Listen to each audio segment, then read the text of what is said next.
எலிசபெத்துக்கு பேறு காலம் நெருங்கியது. அவர் ஒரு மகனை பெற்றெடுத்தார். ஆண்டவர் அவருக்கு பெரிதும் இரக்கம் காட்டினார் என்பதை கேள்விப்பட்டு சுற்றி வாழ்ந்தோரும் உறவினரும் அவரோடு சேர்ந்து மகிழ்ந்தனர். 8ஆம் நாளில் அவர்கள் குழந்தைக்கு விருத்த சேதனம் செய்ய வந்தார்கள். செக்கரியா என்ற அதன் தந்தையின் பெயரையே அதற்கு சூட்ட இருந்தார்கள். ஆனால் அதன் தாய் அவர்களை பார்த்து, வேண்டாம், அதற்கு யோவான் என பெயரிட வேண்டும் என்றார்.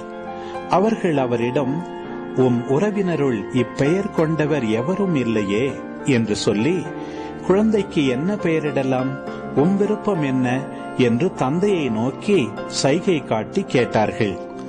அதற்கு அவர் எழுது பலகை ஒன்றை கேட்டு வாங்கி, இக்குழந்தையின் பெயர் யோவான் என்று எழுதினார்.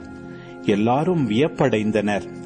அப்பொழுதே அவரது வாய் திறந்தது, நா கட்ட வீழ்ந்தது. அவர் கடவுளை போற்றி புகழ்ந்தார். சுற்றி வாழ்ந்தோர் அனைவரும் இதை பற்றி கேள்விப்பட்டு அஞ்சினர். இச்செய்தி யூதேய மலைநாடெங்கும் பரவியது. கேள்விப்பட்டவர்கள் யாவரும் இச்செய்தியை தங்கள் உள்ளங்களில் இருத்தி, இக்குழந்தை எப்படிப்பட்டதாக இருக்குமோ என்று சொல்லிக் கொண்டார்கள். ஏனெனில் அக்குழந்தை ஆண்டவருடைய கைவன்மையை பெற்றிருந்தது. குழந்தையாயிருந்த யோவான் வளர்ந்து மனவலிமை பெற்றார்.